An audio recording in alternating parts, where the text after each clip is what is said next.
So back to when you were coming up and you're out there on the hip hop scene and Snoop's blowing up, who called Bad Azz and said, "Hey, we want you to be part of this group, the East Siders, or we want you to come lay some tracks"? I mean, who was that called you? Snoop Dogg. Snoop Dogg called you. Yeah.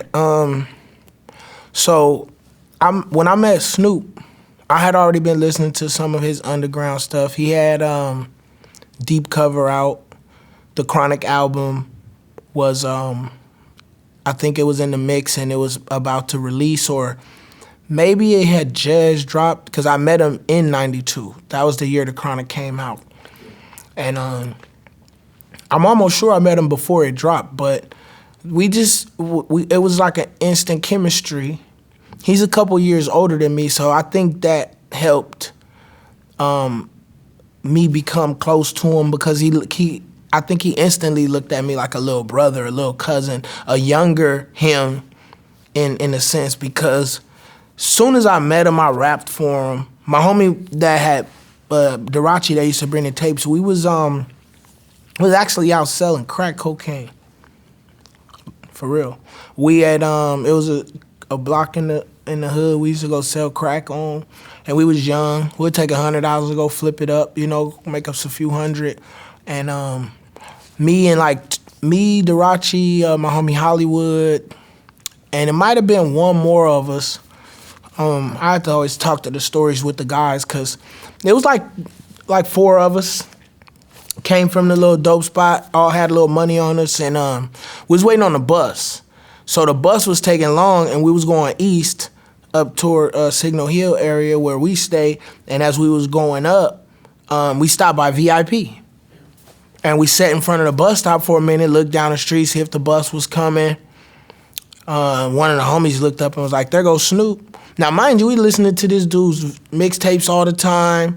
He come up in conversations, a few times a week at this point, and he not super famous to the world, He got the Deep Cover was out, and like I said, they was either working on the Chronic, about to drop it, or it just came out. So he was bubbling, but the homie was like, "There goes Snoop," and I was like, "Oh shit!" And then one of my guys was like, "You should go rap to him, let him hear your shit," and I was like, "I'm cool." And then one of my guys was like, "No, go ahead." I said, "Nah." So bottom line, the conversation got to me saying, "All right, well, if y'all really want me to go do it, y'all go say what's up to him and, set up the introduction. I don't know him. You know him. You met him before, one of my homies." So we ended up saying, "What's up, Snoop?" And we walked over to him, and they was like, "My homie rap, He's like, "What's your name?" I was like, "Bad Azz." He started laughing. He's like, "Oh." So I bust a rap for him, and about a week later, I was going to my homie's house, Lil J and Shorty K. They was like my good friends. They was new, but I was hanging with them because I ran into him in the neighborhood. My homie Darachi knew him, and he was like, as Lil J had like a little Jerry curl, he looked like a little Eazy-E to us. So we used to always joke before we really knew him good. I used to be like, "Look at Lil Eazy-E and Ren, him and Shorty." So one day my homie was like, "Yo, I shot dice with them boys and they rap." He like, "They tight. I'm gonna hook you up with them." So me and those dudes met over music anyway, and we was young teenagers, and they lived around the corner from my house. So like every day I would go over there and mess with them. And a week after I met Snoop, I was walking to their house, and Lil C-Style and my homie Ty Cuz from the Dog Pound, rest in peace, he was sitting out in front of Big C-Style's house. And they just recognized me from rapping with Snoop the week before. And they was like, "That was the little nigga that was rapping with Snoop last week." And they was like, "Man, Snoop liked your shit. He said you was hard." And I was like, "Nuh-uh." And so they was telling me, "Yo, he come over here all the time." I was like, "Yeah, right." So I probably kicked it with those guys like 2-3 weeks a month before Snoop came over there. I used to be probably like 2 weeks later, I'm like, "Y'all be bullshitting. Snoop don't be coming over here." And then Big C-Style was like, "No, Bad Azz, that's my little homie and this, that, and the other. And, he really talk highly of you. He said you was one of the dopest kids around here that he heard recently, So I just kind of stayed around, and Big Style was like, "Man," and then so Snoop came over one day. I don't know. I kind of remember the first time because C-Style called me.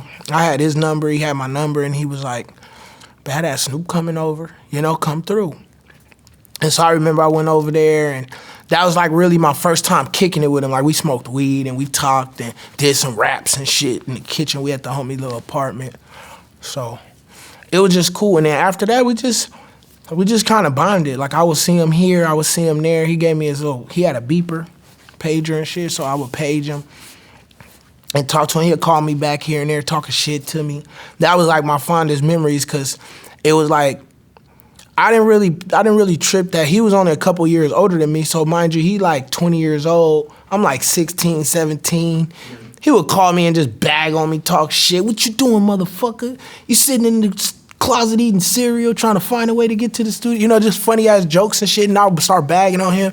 And so we just developed like a real cool relationship, to where I would see him, I'd ask him for roaches out his ashtray and shit, And so he would, as I kicked it with him, probably I said about a year. I knew him about a year. I'd be like, "What's up, man? Sign me, man. Give me a record deal and all this." And I got you, Bad Azz. I got you. And one day, C-Style called me and was like, "Bad Azz, Snoop wants you to come to the studio." And that was like 94. And that was it. From there, we just started making music together, because our relationship had been a couple years. We had developed a cool relationship. I was comfortable with him. He introduced me to Daz, Corrupt, Nate Dogg. I already knew Warren G. I met Warren G. Some of my family knew him. Warren G dated a girl at my school. I talked to him there. My cousin was cool with him, so I knew Warren G. Did you know Warren G as like Dr. Dre's was his half brother, step brother? Well, they used to talk about it. I knew of him as that, but I never had seen him like with Dre or nothing like that. People like my family and people used to talk, "That's Dre brother," Yeah. Like in the city, they used to say that. But I used to remember him because they was even saying that stuff, and he used to pick up this girl at school, and I went to this Reed continuation high school, and that was like around that time, like 93, like 92, 93, I was going there, and I would always say Warren G. He didn't really fuck with me back then. I used to say what's up to him all the time, but he didn't really fuck with me until like he found out Snoop wanted to make music with me, and then I think he's kind of like, "Oh, Snoop fuck with him, but they was all a little older than me anyway. Yeah. You ever order any Sniffin' Griffin barbecue? Like, oh no, not yet. I've been hearing about it. Honestly, that's like, I have a few passions in life. Like music is probably my all-time favorite thing to do on earth. Yeah. But I've like developed all of the other things that I like to do around that. Like I haven't drawn a lot of stuff I draw here and there, but I'm an artist. I draw, Okay. and I love to cook. I probably cook better than everybody in this hotel. Wow. The chef. No, for real. But Yeah. I was thinking about going to culinary school, but I feel kind of like what's that dude? Gucci. Shout out Gucci. They asked him on an interview recently, like, if you weren't as rich as you are, would you go back and do this? And I'm like, who thinks of that? Because this is my thing. When you are a teenager or a kid from the hood that's poor, and you ever open a box of cereal and some roaches came out, or you watch your mom cry or feel bad about not having all her rent money and how I'm gonna get it and all this type shit. Have you ever seen that type shit? That shit, that put a scar on your soul. That shit stick with you forever. So when you become successful enough to make your decisions in this rat race, then hip hop is the business that gives people confidence to not work a regular job. Yeah. It does. It's not just the money.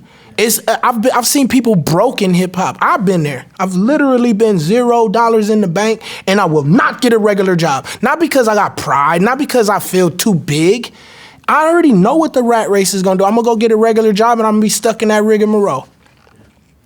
I'd rather be an artist and try to sell a painting. That's how I look at it. I'm broke, fuck it. One of my paintings are gonna sell. One of my songs are gonna sell. Somebody's gonna put me in a movie. I'm fucking talented. I'm gonna draw one picture that's gonna go postal, So, but when you have that kind of confidence, that's what hip hop does to you. And, I would go back to school. There's certain things that I would do, but honestly, Why go back and do something that you tried hard to skip over anyway? You feel me? Yeah. I don't care, work at McDonald's, shit like that. I never had a regular, I don't want to work at McDonald's. I want to see what it's fucking like. Yeah. For real. If I do, then I'll go to one of my friends that own a McDonald's and go spend the day there. Yeah. Flip some burgers that day and go home and be like, yeah, this is cool. This is what they do here. I've been to jail before, but I don't want to spend a long time. You know, I feel like it was a field trip. You know, you drunk, you know what I mean? You ain't paid some tickets and shit. Police pull you over. You drunk? No, they say, all right, I ain't gonna give you a DUI, but you got a warrant. You got to go down for a couple days or whatever, you know? And every time I'm there, I'm pissed off. I'm like, fuck, I'm in jail. And I'm sitting next to some guy who got like some paperwork that's like, yo, I'm facing an attempted murder. No, for real. So it changed your whole perspective of shit. I'm like, shit, I can't be feeling uncomfortable in here. I'll be out in less than 72 hours or something. Even if it's 2 weeks, a month, 6 months. It's motherfuckers that's finna spend the rest of their life in there, you know? Some dude crying next to you like, can I use the phone after you? I might never go home again, you know? So you learn to appreciate shit and, you know, you start realizing that you have something, whatever it is. If it's just, you know, you waking up, going in front of your house and smoking a nasty ass cigarette, you know, you have freedom in your life to do certain things. So you try to keep that intact and try to maintain that, because nothing is more important than you. How could you be anybody? You know, that's what makes me respect the wave of hip hop and any person that could get up every day. It's not that I don't respect a person that works at any job. There would be no Walmart if somebody didn't ring you up. You feel me? So it's never that I have no respect for the job because I wouldn't do it. I just know how to earn a living in a different way. I'm not standing behind no register at Walmart. I'll stand behind a register at any business I own. I will. That's where my humbleness comes. I take the trash out at any home, at any business I own. You feel me? I am the janitor at my business. But that's the difference between me and some people. I'm going to be the janitor at my own business. I'm not going to be taking out trash at McDonald's or Wendy's or Walmart.